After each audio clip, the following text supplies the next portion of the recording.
আগের দিন নবদ্বীপ থেকে কেনাকাটা করেও রিয়া ম্যাডামের হয়নি, আবার চললো নতুন করে কেনাকাটা করতে। আসলে ঠিক কেনাকাটা না, একটা জিনিস নিয়েছিল সেটাই একটু ছোট হয়েছিল, তাই ওটা বদলানোর জন্য গেলাম।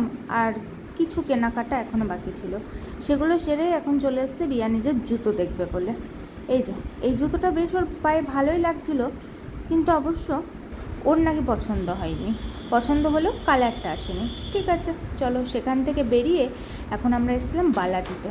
মেনলি কিছু কেনাকাটা করতে না, ওই এসির হাওয়া খেতে, যেটা আমরা প্রায়শই করে থাকি। আর আগের দিনই বললাম নবদ্বীপের ফুল খুব সস্তা, এখানে চারিদিকে দেখতে পাবে শুধু ফুল আর ফুল। তারপর একটা টোটো ধরে এবার বাড়ি ফেরার পথে রওনা দিয়েছি। তার আগে ওই দাদুর দোকান আর খুলল না। ঠিক আছে, বাড়ি ফিরে এসে লম্বা একটা টানা ঘুম দিয়ে দুপুরের খাওয়া দাওয়া শেষ করে এখন বেরিয়ে পড়েছি। জেঠু টোটো ধরে দিয়েছিল, এখন যাব আমরা কলেজ মোড়ে, মানে নবদ্বীপের কলেজ যেখানে, সেখানে একটি বাস স্ট্যান্ড রয়েছে, সেখান থেকে আমরা বাস ধরবো। তার আগে কিনবো চাল, মানে কার্তিক মাস, দামোদর মাস, পুজোর পরে যেটা শুরু হয় সেই মাসের জন্য চাল কিনবো। আর এখন জেঠু আর জেঠিমাকে টাটা করে দিয়ে এখন এসেছি এখানে আমি বাড়ির জন্য মাখা সন্দেশ নিতে, আর তার আগে চালটা কিনে নিয়েছি। এই চালটা নাকি খুব ভালো, সিদ্ধ অন্নের মতনই হয়, আবার সিদ্ধ অন্ন না।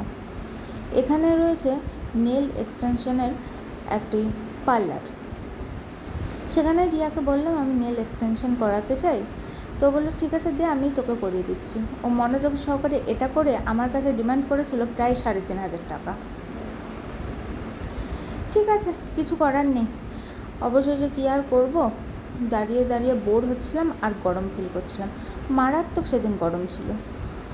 আর এই যে এখানে রয়েছে সেই চরম একটা কবিতা, বালু খেলো চালগম, শিক্ষা খেলো পার্থ, কেষ্ট খেলো গরু কয়লা, মানিক খেলো কি একটা ছিল। যাই হোক, অত বলে লাভ নেই, নেতা মন্ত্রীদের কাজ নেতা মন্ত্রীরাই করবে। এই বাসটা যাবে হচ্ছে নবদ্বীপ বাস স্ট্যান্ডে, আর আমরা যাব হচ্ছে কৃষ্ণনগর বাস স্ট্যান্ডে।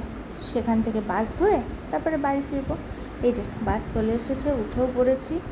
আর এখানে প্রবাসে ঘরকন্যার ব্লগ, যেটা আমার সব সময় দেখতে ভালো লাগে, এই যে সেই ব্লগটাই দেখছিলাম আর রাস্তায় যাওয়ার আনন্দটা মজা নিচ্ছিলাম।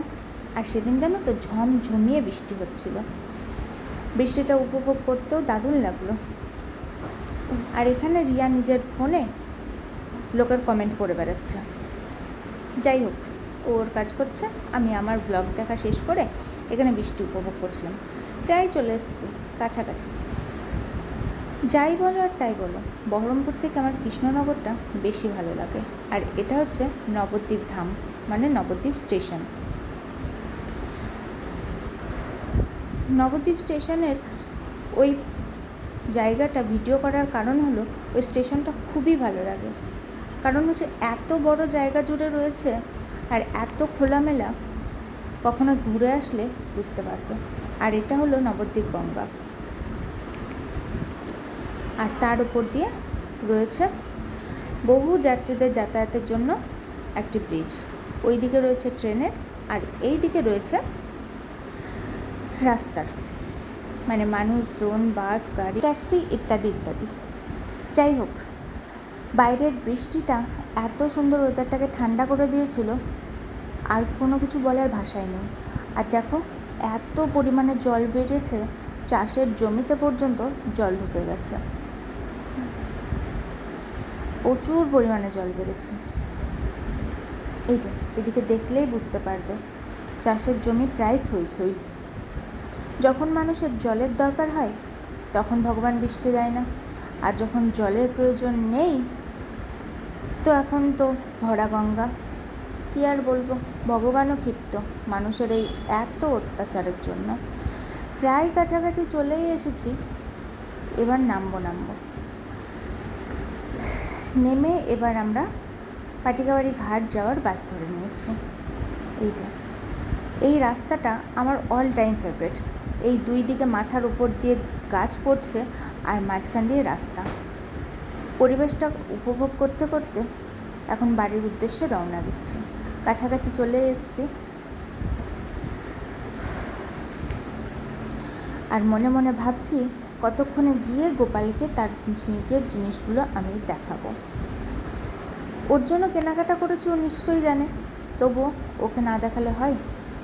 এই যে রিয়া এদিকে মনোযোগ সহকারে ঘুমাতে ব্যস্ত হবে, আর আমি সেইভাবে ফোনে গান শুনতে ব্যস্ত থাকবো।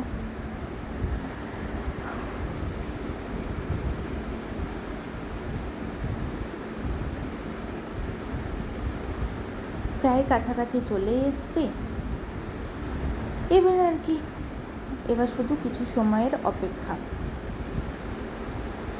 তারপরে একটা টোটো ধরে চলে যাব হচ্ছে আমাদের বাড়ি, মানে পাটিকাবাড়ি ঘাটে নামবো, নেমে সেখান থেকে আবার একটা টোটো ধরে আমাদের বাড়ির উদ্দেশ্যে রওনা দেবো। প্রায় সন্ধে লেগে গেছে কি সন্ধে হয়েই গেছে। এই যে এটা হলো আমাদের রাধানগরের ব্রিজ, যেটা এখনও উদ্বোধন হয়নি, তবে বাস এপার ওপার করে। আর এখানে আমাদের বহু রেস্টুরেন্ট রয়েছে, তেজপাতা, বাঁশপাতা প্রভৃতি। এগুলো দেখতে দেখতে আজকের ভিডিওটা এখানেই শেষ।